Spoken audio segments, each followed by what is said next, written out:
Thanks అండి. అలాగే అల్లు అరవింద్ గారిని వేదికను అలంకరించవలసిందిగా కోరుతున్నాము దయచేసి. అలాగే నెక్స్ట్ పద్మశ్రీ బ్రహ్మానందం గారిని మాట్లాడవలసిందిగా కోరుతున్నాం.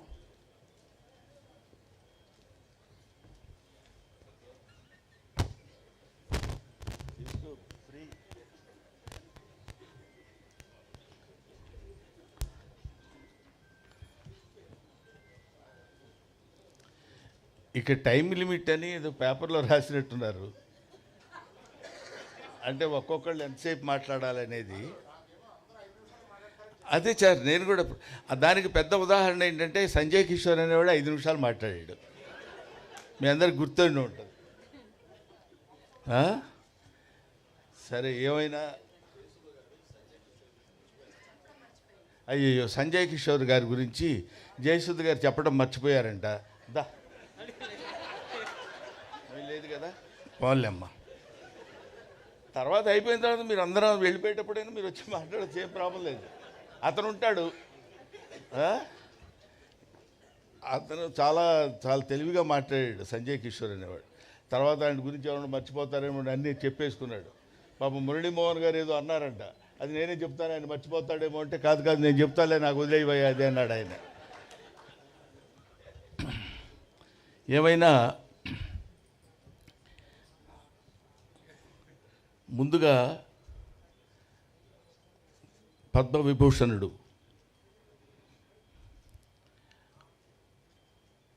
చిరంజీవి గారు ఈ కార్యక్రమానికి రథసారథి. ఆయన వచ్చి వెళ్ళిపోవడం అనేది సభలో జరిగేటువంటి అతి సహజమైన విషయం. ఆయన వెన్నెముకగా ఉండి మాబోటి వాళ్ళకి ఫోన్లు చేసి ఈ కార్యక్రమానికి మీరు రావాలని చెప్పడం అనేది, సావిత్రి గారు చచ్చిపోయారని ఎవరండి అనేది, ఇంతకంటే సావిత్రి గారు బతుకున్నారని చెప్పడానికి వేరే ఉదాహరణ కావాలా? ఆ సావిత్రి గారు, ఎందుకంటే సావిత్రి గారి సినిమాల గురించి అందరూ చెప్పగలరు. సావిత్రి గారిని ఒక ఫిలసాఫికల్ లైన్లో తీసుకెళ్లాలనే అభిప్రాయం నాకు కలిగింది. సావిత్రి గారు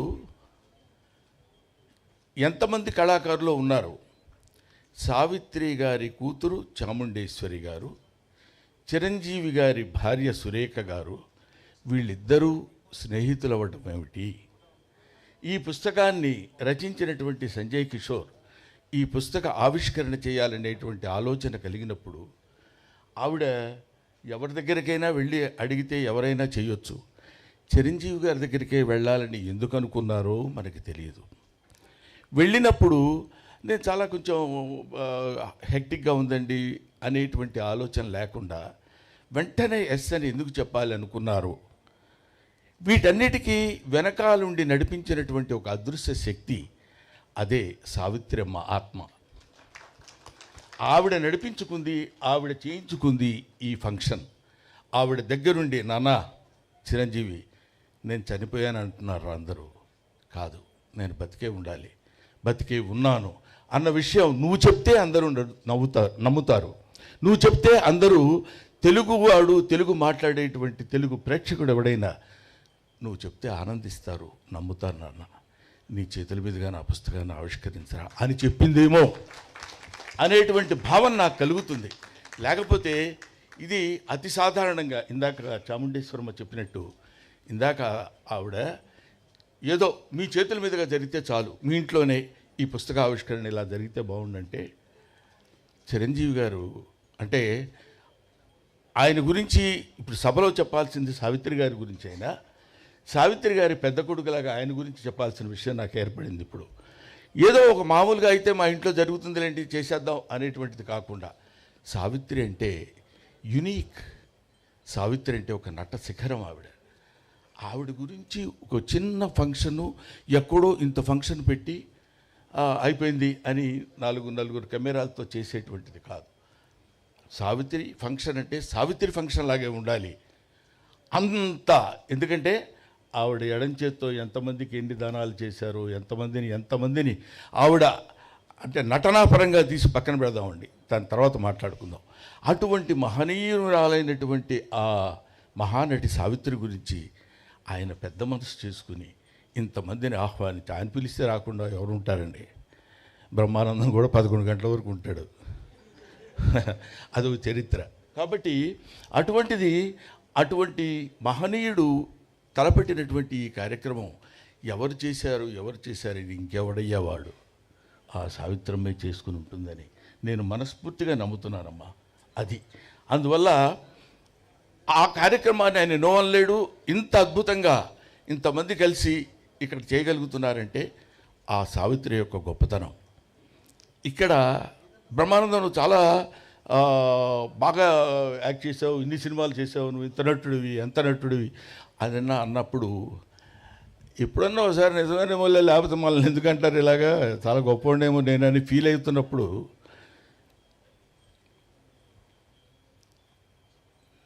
అది ఆవిడ నటించేటువంటి సినిమాలు ఏదైనా ఒక్క సినిమా అంతా కూడా కాదు, ఒక సీన్ అంతా కూడా కాదు, ఒక ఎక్స్ప్రెషను. ఇందాక పరుచూరి గారు చెప్పినట్టు ఒక ఎక్స్ప్రెషను. డాక్టర్ చక్రవర్తిలో ఒక పాట ఉంటుంది. ఆ పాటలో అమ్మ నటించినటువంటి విధానం చూస్తే ఒక్క సెకండ్లో అంత రొమాంటిక్గా నీవు ఆ పాట ఏంటి, నీవు లేక వీణ నిలువు లేక వీణ పలుకలేనన్నది, నీవు రాదా నిలువలేనన్నది. ఆ పాట ఒకసారి దయచేసి మీ అందరికీ చేతులెత్తి నమస్కారం చేసి చెప్తున్నాను, గూగుల్లో కొడితే వస్తుంది, పాట చూడండి. ఇప్పుడు మేము మహానటులం, మేము చాలా గొప్పవాళ్ళమని బోర్డులు పెట్టుకునే వాళ్ళందరూ ఆ పాట ఒక్కసారి చూస్తే కనువిప్పు కలిగి వాళ్ళల్లో ఉన్నటువంటి నట అహంభావం మొత్తం దద్దలిపోయి పగిలిపోయి ముక్కలైపోయి ఆ తల్లికి చేతులెత్తి నమస్కరించాలనిపిస్తుంది. అది ఆవిడే ఎంతటి గొప్ప నటి అని చెప్పడానికి, అయ్యో ఆవిడ చూడలేకపోయామన్న బాధ కంటే ఇలా చూస్తున్నప్పుడు ఇలా చేయాలా, ఇలా చేస్తే ఇది కదా నటన, ఇది కదా యాక్టింగ్ అని చెప్పినప్పుడు నేను కొంచెం తెలుగు చదువుకున్నవాడు కాబట్టి తెలుగు మాస్టర్గా ఒక విషయం చెప్పాలి. బమ్మెర పోతన అంటాడు, అంబ నవాంబుజోజ్వల కరాంబుజ శారద చంద్ర చంద్రికాగడంబర చారుమూర్తి ప్రకట స్ఫుట భూషణ రతన దీపికా చుంబిత దిగ్విభాగ శృతి సూక్త వివిక్త నిజ ప్రభావ భవాంబర వీధి విస్తృత విహారిణి నన్ను కృపదూడు భారతి అని కోరుకుంటాడు. ఎవరు? బమ్మెర పోతన సరస్వతీదేవిని. మన నటీనటులు నటీమణులు నటులందరూ కోరుకోవాల్సింది ఏంటంటే భావాంబర వీధి విస్తృత విహారిణి కాదు, నటనాంబర వీధి విస్తృత విహారిణి సావిత్రి నన్ను కృపదూడు భారతి అని నమస్కరించి ఎక్కడో శిఖరాగ్రం మీద కొన్ని వేల వేల వేల వేల మెట్ల మీద కూర్చున్నటువంటి ఆ మహోన్నతమైనటువంటి నటిని ఎక్కటానికి ముందుగా మొదట కనిపించేటువంటి ఆ ప్రథమమైనటువంటి సోపానానికి నమస్కరించుకుని వెళ్ళాలి. అది ఆవిడ సావిత్రి గారు ఎంత గొప్ప నటి అని చెప్పడానికి ప్రతి వాళ్ళు మనం ఎన్ని చెప్పినా ఒక్కొక్క చూపు. పాండవనవాసంలో దిక్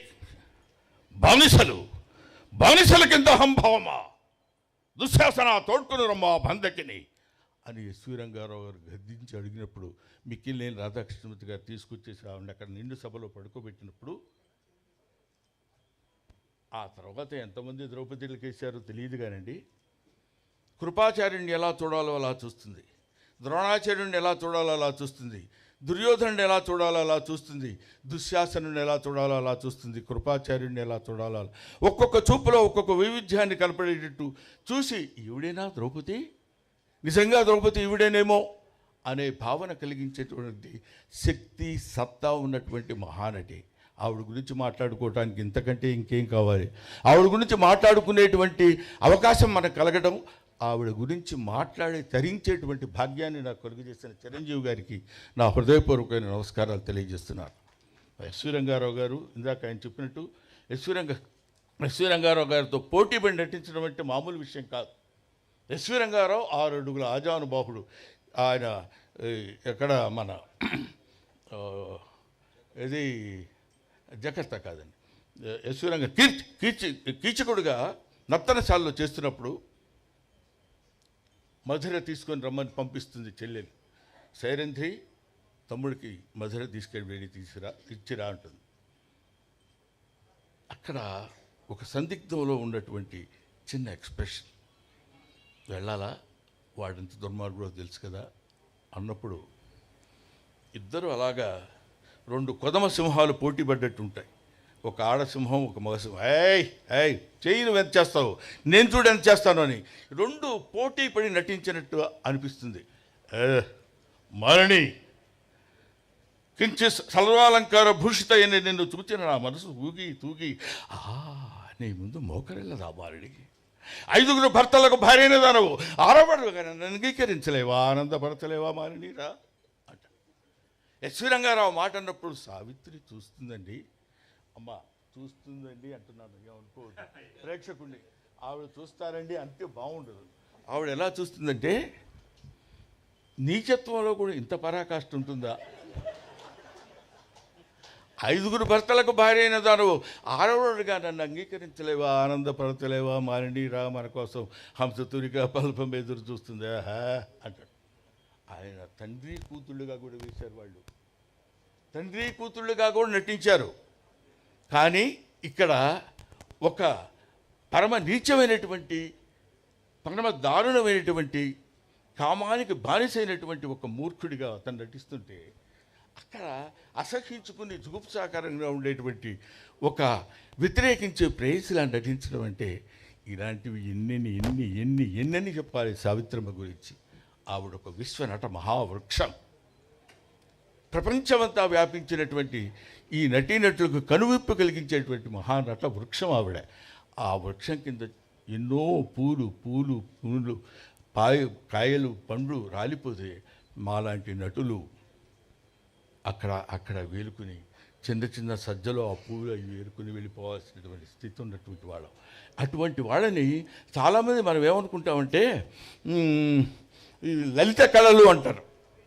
లలిత కళలు అంటే మామూలుగా ఫైన్ ఆర్ట్స్ అని ఇంగ్లీష్లో అంటారు, తెలుగులో దాన్ని తెలుగు చేసేటప్పుడు లలిత కళలు అంటారు. లలిత కళలు అంటే లలితములైన కళలు అని, చాలా సునిశ్చితమైన కళలు అని కాదు. లలిత కళలు అంటే లలితా గాయత్రి యొక్క అంశ కలిగినటువంటి కళలు, లలితా గాయత్రి యొక్క అనుగ్రహము కలిగినటువంటి కళలు. అవి కొంతమందినే ఆ తల్లి చూజ్ చేసుకుంటుంది, కొంతమందినే అలా పట్టుకుని పైకి తీసుకొస్తుంది. అలాంటి వాళ్ళలో లలితా గాయత్రి స్తన్యాన్ని కోరినటువంటి ప్రథమ అద్భుతమైనటువంటి తెలుగు బిడ్డ నిశంకర సావిత్రి. నిశంకర సావిత్రి అనడానికి ఆవిడ ఎంత మహానటి అంటే అంత మహానటి అని ఏ శంక లేకుండా చెప్పవచ్చు. నిశంకర సావిత్రి అంటే అంత గొప్పది. అటువంటి ఆవిడ గురించి ఎన్నెన్ని చెప్పుకోవాలని చెప్పండి. అటువంటి మహానటి ఆవిడ తలుచుకుంటేనే ఆహా, ఇది చాలు కదా, ఇది గాక సాఫల్యం, ఇది గాక జన్మ సరితార్థం ఇంకొకటి కలదే. ఆవిడ గురించి మాట్లాడేటువంటి అవకాశం కలిగింది కదా, కలిగించినటువంటి మహనీయులు ఎంతోమంది ఉన్నారు కదా అని. అమ్మ చాముండేశ్వరి, అయ్యా గోవిందరావు గారు, మీరు ఏదో అంటారు సామెత, తల్లి గురించి ఈ వయసులో అమ్మని ఎలాగైనా బతికించుకోవాలి అనేటువంటిది. బతికించుకోవాలంటే అమ్మ చచ్చిపోతే బతికించుకోవాలమ్మా. ఎక్కడ చచ్చిపోయిందమ్మా మీ పిచ్చిగాని. ఆవిడ ఉంటుంది. నటన భావాంబర వీధిలో విస్తృతంగా విహరిస్తూ ఉంటుంది, నటనాంబర వీధిలో నివసిస్తూ ఉంటుంది ఆ మహానటి సావిత్రి. ఆ తల్లికి నా హృదయపూర్వకమైనటువంటి నమస్కారాలు తెలియజేసుకుంటూ, అంటే ఆవిడ నమస్సులు తెలియజేసుకుంటూ అని నేను ఎందుకన్నానంటే, చచ్చిపోయిన వాళ్ళకి నివాళులు అని చెప్తారు. నాకు ఇంకా ఆవిడ చచ్చిపోయిందనే మాట నా నోటి నుంచి రావాలని నాకు ఇష్టం లేక నేను చెప్తున్నాను. ఎదురుగా కూతున్నారు మా అరవింద్ గారు, ఆయన వాళ్ళ నాన్నగారు ఉన్నారు. మాకు చిన్నప్పుడు మోగ మనసుల్లో వీళ్ళిద్దరు కాంబినేషన్ ఉండేది. ఇదిగా ఇటు పక్క రొయ్యలు, ఇటు పక్క కొరమైన చేపలు, ఇటు పక్క ఇవి వచ్చే నా వల్ల కాక అనేవాడు ఆయన. ఏంటి ఈయన ఇలా అన్నప్పుడు ఒక చిన్న మూగ మనసులో సావిత్రమ్మ గారు ఆయన చేస్తున్నటువంటి నటన కాకుండా క్యారెక్టర్ పరంగా ఒక చిన్న నవ్వు నవ్వేది. మీరు ఒకసారి వీలుంటే ఒకసారి చూడండి. ఇలాగ ఎన్ని కోటి సీన్లో ఇక సదుగా అది శవం అది అని ఆయన ఒక మహానటుడు. ఇలాంటి మహానటుల యొక్క సమ్మేళనం అదొక మంచి మనసులు. ఇది మహానటుల యొక్క సమ్మేళనం. ఆ రోజుల్లో ఎస్వి రంగారావు గారు, సూర్యకాంతమ్మ గారు, అల్లు రామలింగయ్య గారు, ఎన్టీ రామారావు గారు, నాగేశ్వరరావు గారు, ఎవరు కృష్ణరాజు గారు, శోభన్ బాబు గారు, ఇలాంటి కన్నామ్మ గారు ఆవిడ, ఇలాంటి వాళ్ళని ఎవరిని మనం అంటే ఇంకా కన్నామ్మ గారు మాకంతా లేదు కాబట్టి ఒకవేళ మిస్ అయి ఉండొచ్చేమో కానివ్వండి. అంతటి మహనీయులైనటువంటి గడ్డ పుట్టినటువంటి మన తెలుగు గడ్డ మీద ఆ మహానటి సావిత్రి పుట్టింది. ఎంతమంది ఉన్నా Savitri she is not 3, Savi 1. Thank you very much. నాకు ఈ అవకాశాన్ని కల్పించిన మీ అందరికీ నా హృదయపూర్వక నమస్కారాలు తెలియజేసుకుంటూ, ముఖ్యంగా ఈ పుస్తక రచన ఆ పాపం అతను చెప్పబోతే సూసైడ్ చేసుకుంటాడు. అతని పరిస్థితి అది. ఎందుకంటే నేను ఇంత కష్టపడి రాశాను, ఈయన సావిత్రి గురించి చెప్తున్నాడు కానీ నా గురించి చెప్పడం ఏంటనే దాని నుంచి బాగా నాకు తెలుసు అతను ఎంత మనోవ్యత చెందుతున్నాడో. కానీ ఏమైనా ఇందులో నేను హాస్యస్పూర్వకంగా మాట్లాడినా కొంత నిజాయితీ ఏముందంటే, చిన్నప్పటి నుంచి సావిత్రి గారి గురించి, సావిత్రి గారి యొక్క జీవితాన్ని గురించి ఔపోసన పట్టినటువంటి ఒక చిన్న ప్రాణి సంజయ్ కిషోర్. నాకు నిజంగా అంత కమిటెడ్గా ఏదో చేసేద్దాం అని కాకుండా కమిటెడ్గా సావిత్రమ్మ అని ఎంతమందినో పిలిచేది. ఫోటో సెక్షన్ ఎగ్జిబిషన్స్ పెట్టి 15 కంటిన్యూస్ ఇయర్స్గా చేయటం అంటే నిజంగా అలాంటి వాళ్ళు ఉండబట్టే ఇలాంటి కొంతమంది నటులు బతుకుతున్నారా అన్న భావన అదంతా తయారు చేసుకొని వచ్చాడు కాబట్టి, మీలాంటి వాళ్ళ దగ్గరికి ఆ బుక్ తీసుకురాగలిగాడు కాబట్టి, ఆ పుస్తకం ఇంత ప్రచురణ పొందింది కాబట్టి, ఇంతమంది కొన్ని కోట్ల మంది మళ్ళీ ఒకసారి సావిత్రమ్మను మననం చేసుకోవడానికి అవకాశం కల్పించినటువంటి చిరంజీవి గారికి చేతులెత్తి నమస్కరిస్తూ, నువ్వు ప్రామిస్ చేస్తే నేను పిలుస్తాను, మైక్ దగ్గరికి రాకూడదు, నువ్వు రాకూడదు. Thank you very much. Thank you.